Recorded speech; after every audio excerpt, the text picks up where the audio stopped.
Hey Redeem Kids, and welcome to our house. I know that we are bummed not to be meeting in person this week, but for our lesson, being at home is actually a great place to be. Because you remember we've been learning about what word? Responsibility this month. So remember, first we talked about being responsible means following the rules that God gives us, like loving God and loving others. And then we talked about being responsible with what we have means sharing it, not keeping it all for ourselves.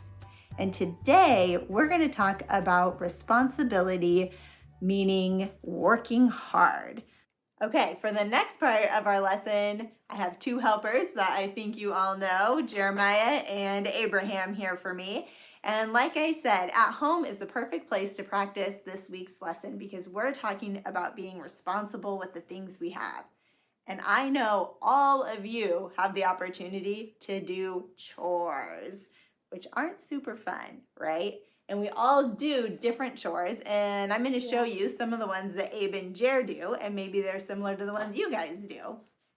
So we do chores like sweeping and cleaning up Legos.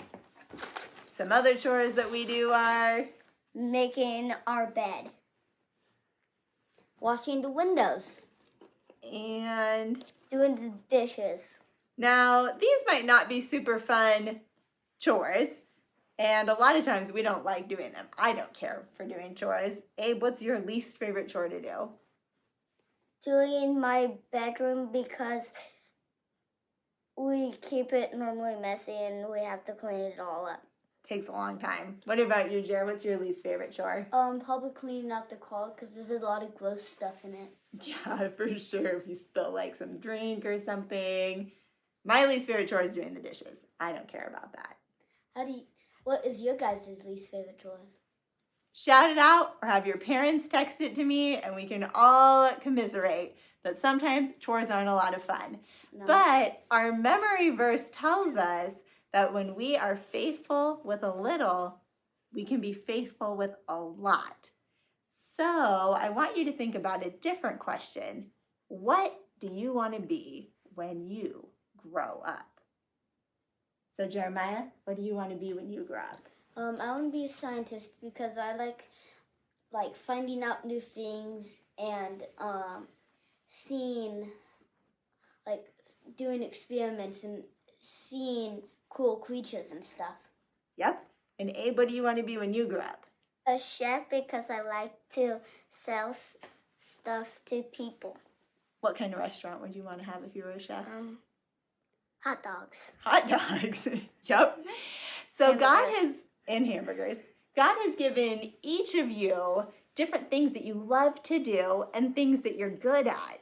And those things are our dreams and our passions. And our memory verse tells us that when we're faithful doing little things, that's preparing us and getting us ready to do the big things that God has in store for us. So that even when Jer is cleaning up Legos or doing a chore he doesn't like to do, he's practicing working hard, which might be getting him ready to become a scientist. And when Abe's working hard, making his bed and cleaning up his toys, he's learning to work hard, practice being responsible so that maybe someday he could become a chef. All right, our Bible story today is going to teach us a little bit more about this. Our Bible story today comes from Matthew 25, verses 14 through 29, and it's a parable that Jesus told. Do you guys remember what a parable is? It's when Jesus would tell a story to help us understand things better. So our story today is called The Parable of the Talents. And since we're not at church and I can't use three of you to be our characters in the story, I brought three other characters that you may or may not know. Our first character in the story, you might recognize. His name is Bowser. Our second character is Kirby. And our third character is Piranha. So this is the parable of Matthew 25, Mario style. I think our Piranha's just gonna have to lay down. In this story, there's a master. I'll be the master. And he had 3 workers. he was going to go on a trip, and he said, while I'm gone, I'm going to give each of my workers some money to take care of for me while I'm out.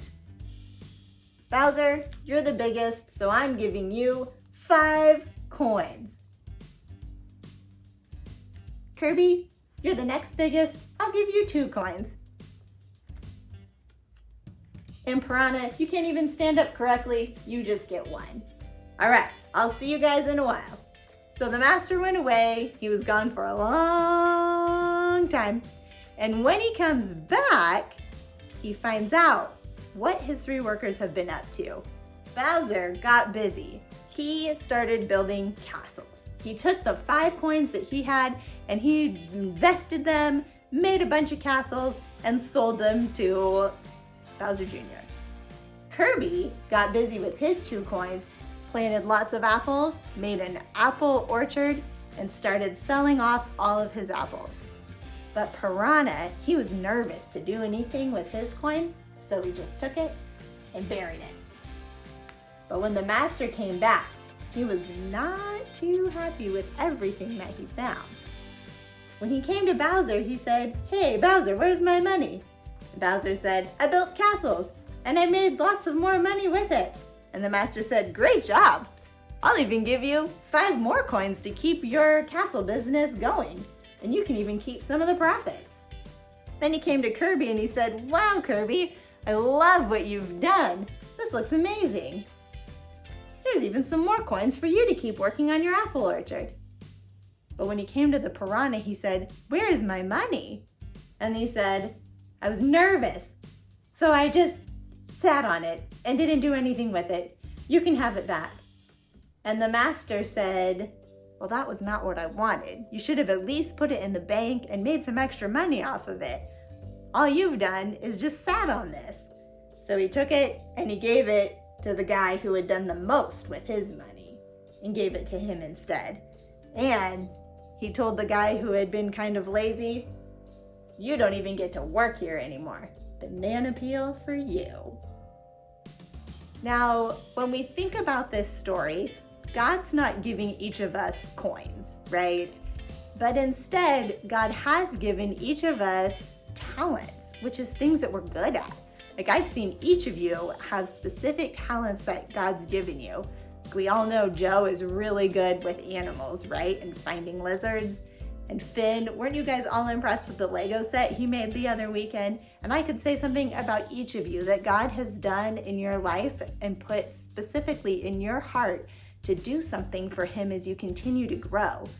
But if we don't do anything with the things that God gives us, if we choose just to be lazy and only do the things that we want to do and not work hard at the things God's given us to use those things for good, God won't give us more. It's exactly what our memory verse says, that when we're faithful with little things, God can entrust us with bigger things. So that's what I want you guys to work on this week while we're at home, is being faithful with the little things God asks us to do. Like making your bed, being nice to your sister, obeying your parents, loving God as we love others and ourselves, and working hard to be faithful and responsible with what God's given us. All right, guys, that's it for our lesson. We're looking forward to seeing you all soon. And before we go, Jeremiah is gonna pray us out. Go ahead, Jer. Dear God, please help us to be responsible in what you've given us, and to work hard, and help us to stay healthy during this bad coronavirus. Amen. Amen. Bye, guys.